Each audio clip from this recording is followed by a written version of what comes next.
ब्रह्म स्वरूप गुरुदेव के चरणों में कोटि कोटि नमन। श्री योग वशिष्ठ के उपशम प्रकरण में चल रहा था कि वशिष्ठ जी कल राम जी को ये बता रहे थे, जिनकी प्रीति इस देह में होती है, इस शरीर को जो अपना मानते हैं वही दुख पाते हैं, उन्हीं को ही कष्ट होता है। और जो देखते रहते हैं दृष्टा बनकर इस सारे दृश्य जगत को, तो उनको कोई भी शोक नहीं होता, कोई उनको दुख नहीं होता, क्योंकि ये शरीर 5 भूतों का बना हुआ है और ये 5 भूतों से ये भिन्न कोई वस्तु है ही नहीं। जहाँ पे भी दृष्टि डालो पूरे संसार में जो भी दिखाई देता है वो 5 भूत है और 3 गुण, इनके अलावा और कुछ भी नहीं है। जब ये 5 भूतों का शरीर, तो ये शरीर भी 5 भूतों का हुआ। जब 5 भूतों में ही लीन होता है तब उसको मृतक हुआ कहते हैं। अब कह रहे हैं यह बड़ा आश्चर्य है, जो प्रत्यक्ष 5 भूतों का शरीर है उसमें आत्म भावना श्वान करते हैं और फिर हर्ष और शोक को प्राप्त होते हैं, इसी से वो मूर्ख हैं। हे राम जी, ना कोई पुरुष है और ना कोई स्त्री है, पर इनके निमित्त मूढ़ रुदन करते हैं। कोई स्त्री शरीर में आ गया अपने कर्मों के अनुसार, तो उसने अपने आप को स्त्री मानना शुरू कर दिया। पुरुष शरीर में आ गया तो उसने अपने आप को पुरुष मानना शुरू कर दिया। कहते हैं वो सारे मूर्ख हैं और उसी दायरे में बंद कर रो रहे हैं। जैसे मृतिका के हाथी घोड़ा आदि खिलौने व चित्र रचना होती है, पर उसकी प्राप्ति में अज्ञानी बालक तुष्टवान और खेदवान होता है तो मिट्टी के। अब जो मूर्ख बच्चा है, जो उनको सच्चा समझता है, वही प्रसन्न भी होता है और दुखी भी होता है। तैसे ही अज्ञानी 5 भौतिक रचना देखकर उसकी प्राप्ति में राग द्वेष करता है। ज्ञानवान को सब भूत पदार्थ भ्रांति मात्र भासते हैं। जैसे माटी के खिलौनों को आपस में मिलने से राग द्वेष कुछ नहीं होता, तैसे ही बुद्धि इंद्रियां मन से आत्मा की जो असंगता है उससे राग द्वेष नहीं रहता। जैसे पाषाण की पुतलियां मिलती हैं तो उनको स्नेह बंधन कुछ नहीं होता, तैसे ही देह इंद्रियां प्राण और आत्मा का आपस में संग बुद्धि से ये रहित हैं। देखो मिट्टी के खिलौने पड़े हैं तो उनको आपस में को ना ही राग है ना ही द्वेष है।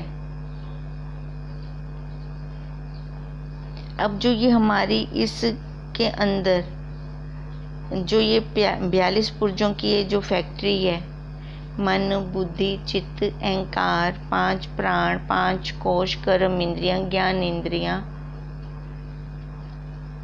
ये भी जड़ है, इनको भी आपस में ना राग है ना द्वेष है।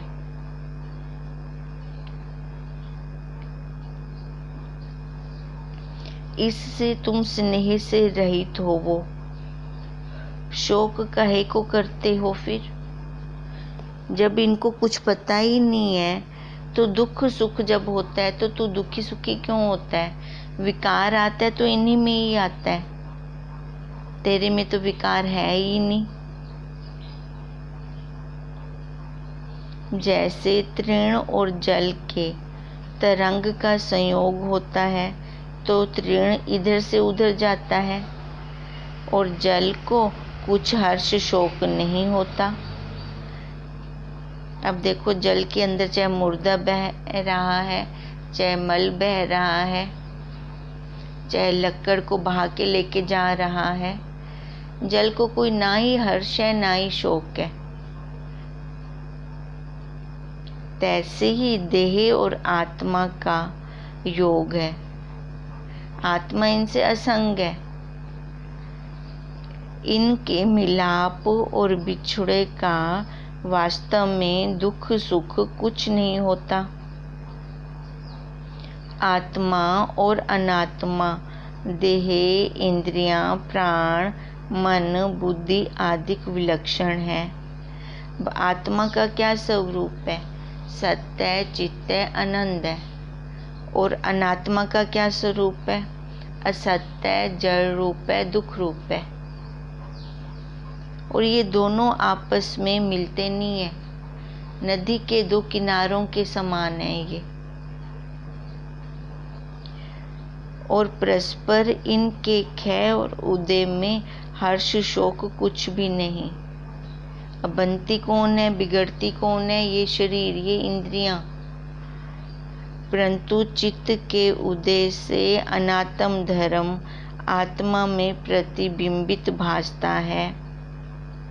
जब मन उदय होता है, मतलब जब मन हमें अपने कंट्रोल में कर लेता है, तो फिर हम दुखी हैं, सुखी हैं, अपने आप को हम ऐसे मानना शुरू कर देते हैं। तुम तत्व बोध करके, चित्त को त्याग करके अपने स्वरूप में स्थित होवो। अब तत्व बोध करके, तत्व बोध मतलब अपने आत्मा का, अपने स्वरूप का ज्ञान लें। अपने स्वरूप का ज्ञान लेकर कि मैं साक्षी हूँ, मैं दृष्टा हूँ, मैं कूटस्थ हूँ। जब हम ऐसा ज्ञान लेते हैं तो इस चित्त का त्याग करते हैं। चित्त मतलब मन। फिर इस मन मतलब माया। फिर माया को हम कंट्रोल करते हैं। नहीं तो माया ने हमें कंट्रोल किया हुआ था।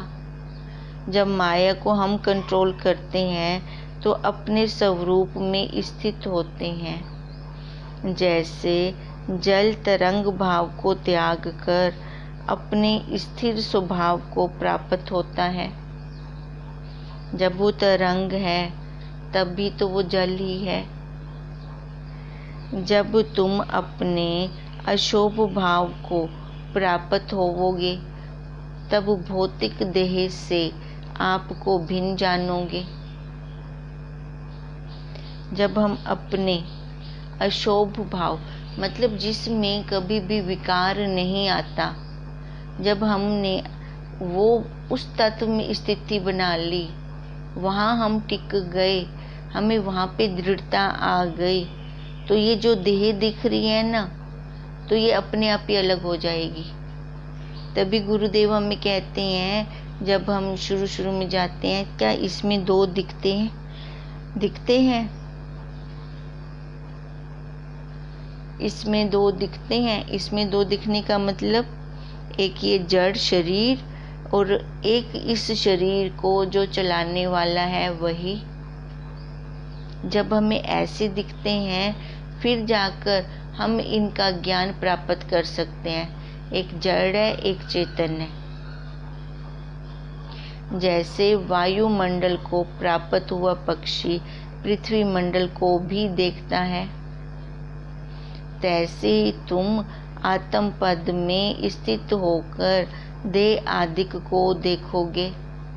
पहले तो खाली देह ही दिखती है, तो उस साक्षी स्वरूप का तो दर्शन ही नहीं होता।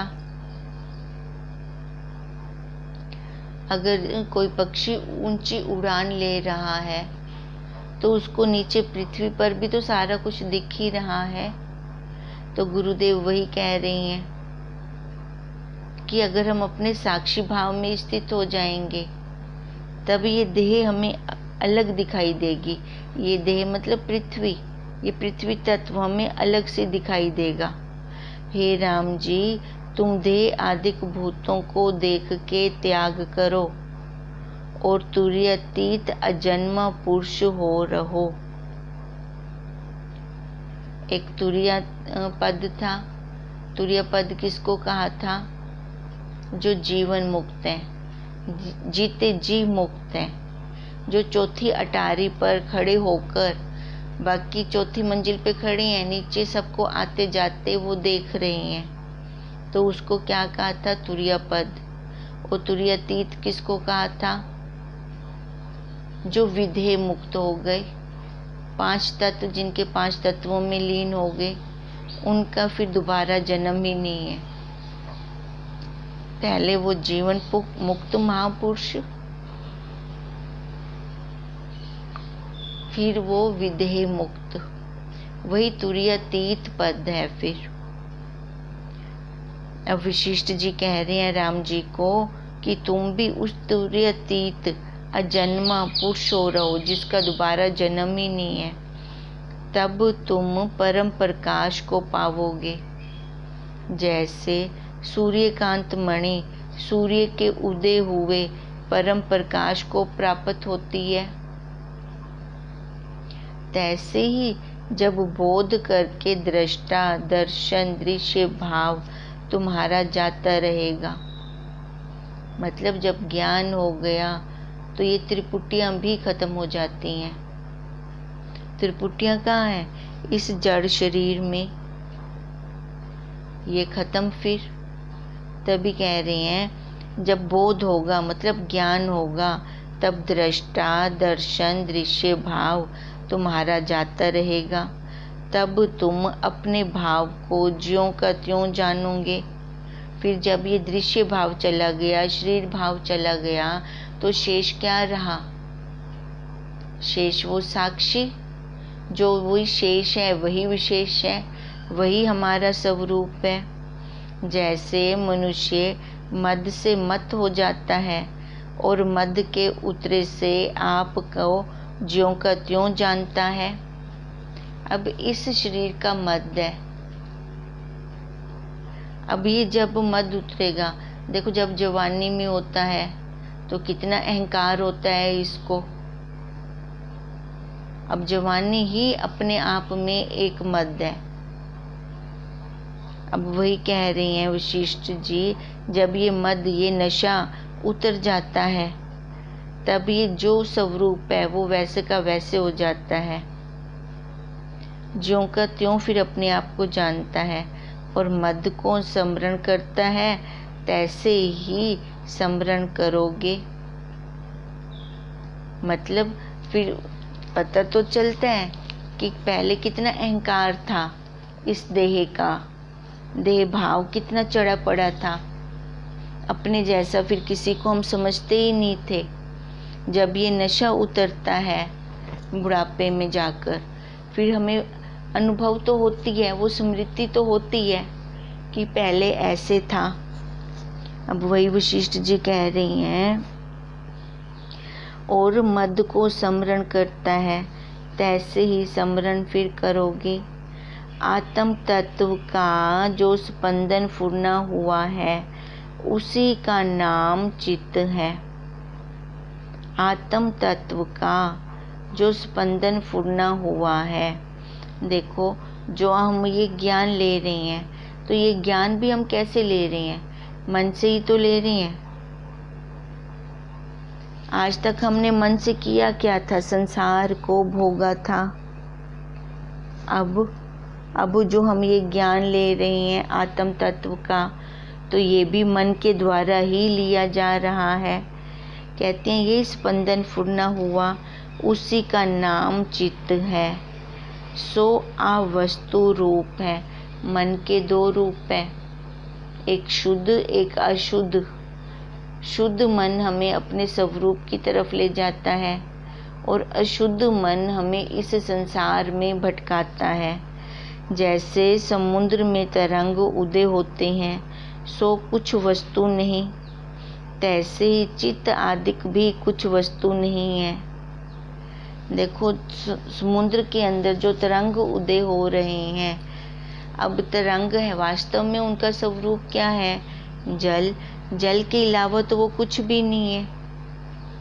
अब ऐसे वशिष्ठ जी कह रहे हैं कि ये जितना कुछ उदय हो रहा है, भले हम अपने आप को शरीर मानी बैठे हैं, पर हैं कहाँ?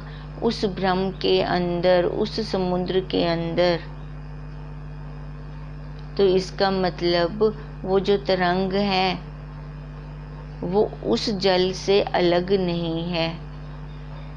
अब ऐसे ये नाम रूप की जो तरंगे हम बैठे हैं, उस ब्रह्म से हम अलग नहीं हैं। अगर अलग देखते हैं तो भ्रांत रूप है, भ्रांति है हमारी ये सबसे बड़ी, कि अपने आप को देह वाला मान लेना। इस प्रकार जानकर महाबुद्धिमान वीतराग निष्पाप रूपी जीवन मुक्त हुए हैं।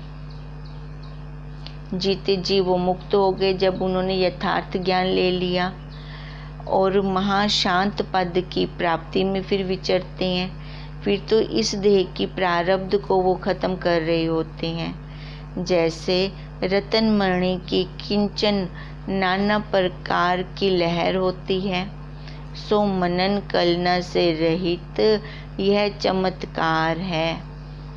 मनन कलना से रहित जब संसार नहीं फुरता मन के अंदर, तब अपने साक्षी स्वरूप के दर्शन होते हैं। तब उस मणि का प्रकाश फैल रहा होता है। तैसे मनुष्यों में जो ज्ञानवान उत्तम पुरुष हैं, उनका व्यवहार कलना से रहित होता है। व्यवहार तो करते हैं वो सारा का सारा ही, पर किसी के अंदर वो फंसते नहीं। व्यवहारिक सत्ता में होते हैं। व्यवहारिक सत्ता में व्यवहार सत्य है, पर असल में हमारी सत्ता कौन सी है? परमार्थिक सत्ता। हम वही स्वरूप हैं, हम भी वही ब्रह्म हैं। ये अपने आप को मानने पे डिपेंड करता है, निर्भर करता है कि हमने अपने आप को माँ मान रखा है, बहन मान रखा है, पत्नी मान रखा है, गृहिणी मान रखा है, किसी भी उपाधि में मान रखा है, या फिर ब्रह्म मानना है। देखो, मानना तो दोनों ही है ना। उस तत्व में कुछ नहीं, पर ब्रह्म मानना फिर भी अच्छा है, क्योंकि उससे जब हमने अपने आप को ब्रह्म माना कि मैं ब्रह्म हूँ, तो हम और उपाधियों से छूट जाते हैं, इस संसार से छूट जाते हैं। नहीं तो ये संसार आज तक हमें बार बार जन्म दे रहा था। इन वासनाओं के कारण, इन संस्कारों के कारण, अंदर संस्कार और बाहर संसार, तभी ये जन्म मरण का चक्कर ही खत्म नहीं हो रहा था। बार बार जन्म, बार बार जन्म, बार बार मरण, किसी न किसी आकार में आकर कर्मों के द्वारा जो हमने कर्म किए हैं, प्रकृति फिर कोई ना कोई शरीर रूपी कपड़ा दे देती चारों खानियों में से, फिर हम सड़ते मरते रहते।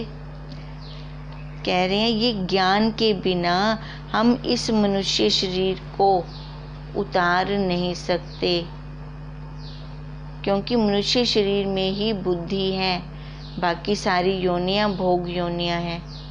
इस शरीर में हम स्वतंत्र हैं। अब जो ज्ञानवान पुरुष हैं, उन्होंने ये सारा राज जान लिया होता है। वो व्यवहार तो करते हैं। अब ज्ञान हो गया तो जब तक शरीर की प्रारब्ध है तब तक तो व्यवहार करना पड़ेगा। ज्ञान होने के बाद साथ के साथ ये देह तो खत्म नहीं हो जाती उसी पल में, नहीं, ये फिर सारा व्यवहार वो महान पुरुष वो करते हैं। तो वो कैसे करते हैं? अपने स्वरूप को जानकर, साक्षी जानकर।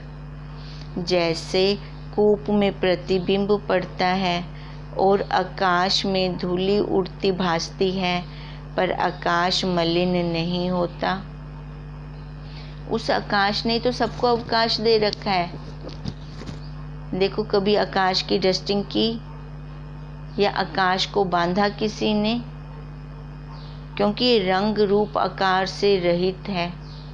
ऐसे ही हमारी साक्षी रंग रूप आकार से रहित है और उसी ने ही सबको अवकाश दे रखा है। अगर वो साक्षी ही ना हो तो देखो, एक उंगली भी उठा के दिखाएं, आंख झपका के दिखा दें। तैसी ज्ञानवान पुरुष अपने व्यवहार में कृतत्व के अभिमान को नहीं प्राप्त होता। तभी ज्ञानवान पुरुष को कर्ता भोक्ता का अभिमान ही नहीं होता। भले वो किसी को थप्पड़ मार रहे हैं, किसी को मार रहे हैं, उनमें होता ही नहीं है ये अभिमान कि मैंने मारा है, मैंने खाया है। उनको किस चीज़ का ज्ञान होता है? ये खा रहा है, ये चल रहा है, ये सो रहा है। देखो, सुषुप्ति अवस्था में कितनी गूढ़ निद्रा होती है, शरीर का कुछ भान नहीं।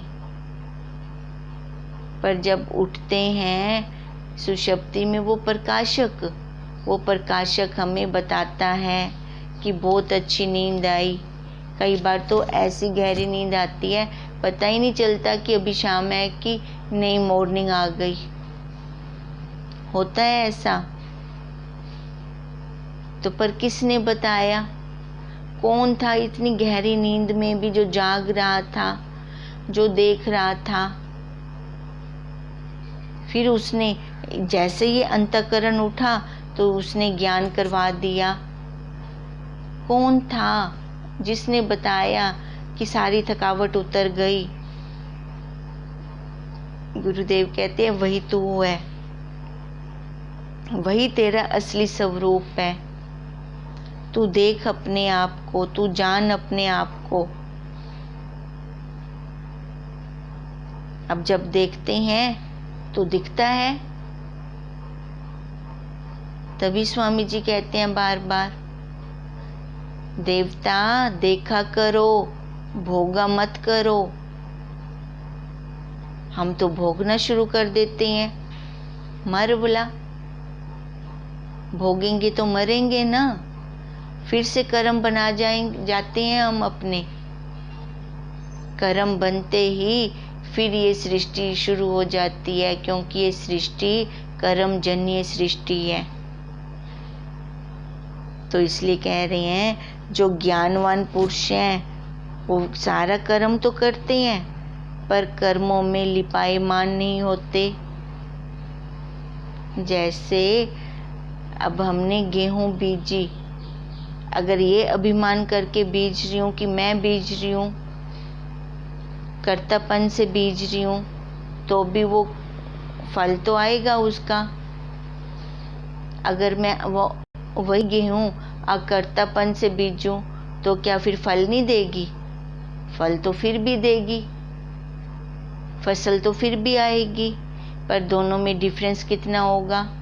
जहाँ कर्तापन से बीजा था वहाँ पे फिर भोगने के लिए आना पड़ेगा, और जहाँ पर आकर्तापन से बीजा है, फल तो उसने फिर भी दिया, पर वहाँ पे कोई कर्म ना बना। अब जो ज्ञानवान लोग हैं वो सारा कर्म करते हैं, पर आकर्ता रूप से, फिर उनका दोबारा जन्म ही नहीं होता। जैसे मेघ के आने जाने से समुद्र को राग द्वेष नहीं होता, तैसे ही आत्मा ज्ञेय पुरुष को भोगों के आने जाने का राग द्वेष नहीं होता। क्योंकि ज्ञानवान लोग देख रहे होते हैं अपनी प्रारब्ध को, खाली देखते ही रहते हैं, भोगते नहीं हैं। अब देखने में अच्छा भी आएगा, बुरा भी आएगा।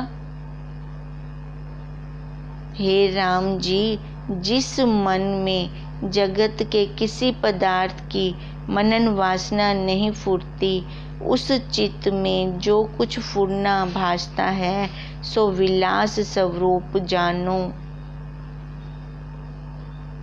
अब क्या कह रहे हैं वशिष्ठ जी? जहाँ पर जो मन संकल्प विकल्प से रहित है, जिस मन के अंदर कोई फुरना नहीं उठ रहा। अब कहते हैं उस चित्त में जो कुछ फुरना भासता है। अब कहते हैं जिस मन में जगत के किसी पदार्थ का मनन भावना नहीं है, मतलब संकल्प विकल्प कुछ है ही नहीं, मन के अंदर कोई फुरना नहीं है, पर चित्त में जो फुरना भासता है सो विलास रूप जानो।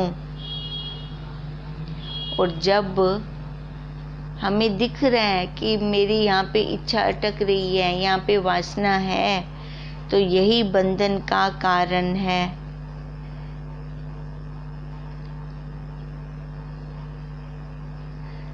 अब जब मन हमारा खाली हो गया, संकल्प विकल्प से खाली हो गया,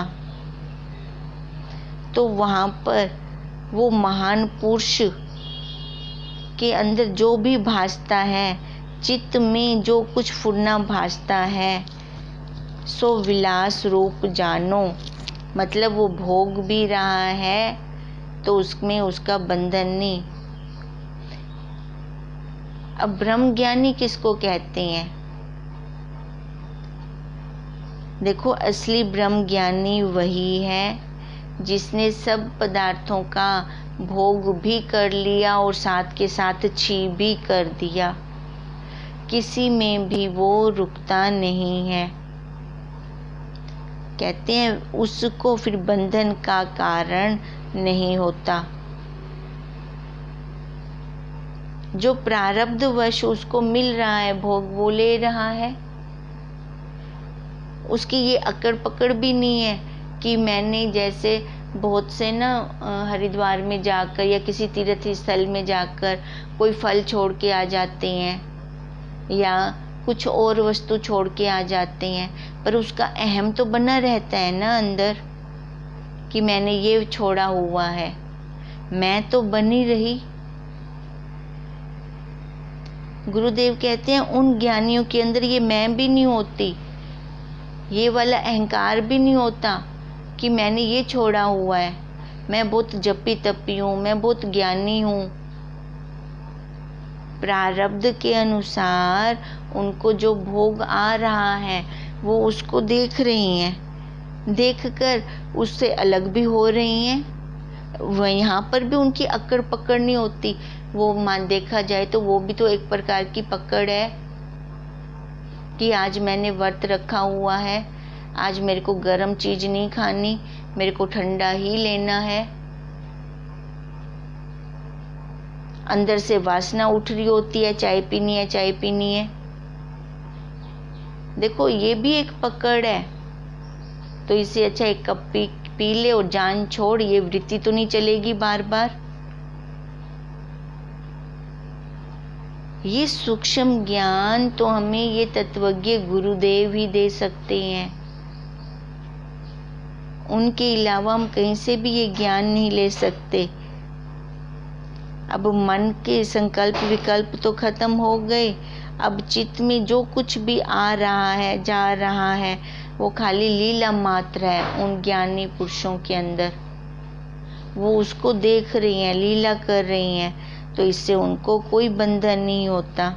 जिस चित्त में अहम त्वम आदिक जगत की भावना है, परंतु हृदय से उसकी सत्य बुद्धि है, उससे वह दृश्य, दृष्टा और दर्शन संबंधी तीनों कालों संयुक्त जगत को फैलाएगा। अब अंदर से तो पूरी पकड़ है, बाहर से भले व्यवहार ज्ञानी ध्यानी का करते रहें, तो उससे वो मोक्ष को प्राप्त नहीं कर सकता। वो इसी त्रिपुटी में ही घूमता रह जाएगा। जो कुछ दृश्य है वह असत रूप है, और जो सत्य है सो एक अव्यक्त रूप है। देखो, जिसकी ऐसी दृढ़ता होती है वही सब इन क्लेशों से दूर होता है। अब वशिष्ठ जी हमें भी उसी अवस्था में पहुंचाना चाह रहे हैं। अब वो भी यही कहते हैं, दृष्टा बन, दृष्टा बन, दृष्टा बन के देख तू, खाली बस देखती रह, मिल मत कहीं पे भी। अपने मन के भावों को देख। दृष्टा बन के किसको देखें? अपने मन के भावों को देख। इस मन में क्या आ रहा है, क्या जा रहा है, बस इतना काम कर ले। मोक्ष ही मोक्ष है। जब मन के साथ जुड़ जाती है फिर वही बंधन है सबसे बड़ा, और यही बंधन फिर ये जन्म मरण का चक्कर हमारा चालू करता है। यही कारण है कि आज तक हम घूम रहे हैं इस पृथ्वी पर। अब इतनी मुश्किल से ये तत्वज्ञ गुरुदेव मिले हैं, उनके महावाक्य मिले हैं, अब अपने स्वरूप में आ जाएं। बस थोड़ा सा पुरुषार्थ हमें करना पड़ेगा। थोड़ा पुरुषार्थ करके अपने स्वरूप में आ जाएं। आ सकते हैं हम, कोई मुश्किल काम नहीं है। ओम हरि ओम तत्सत, हरि ओम तत्सत, हरि ओम तत्सत।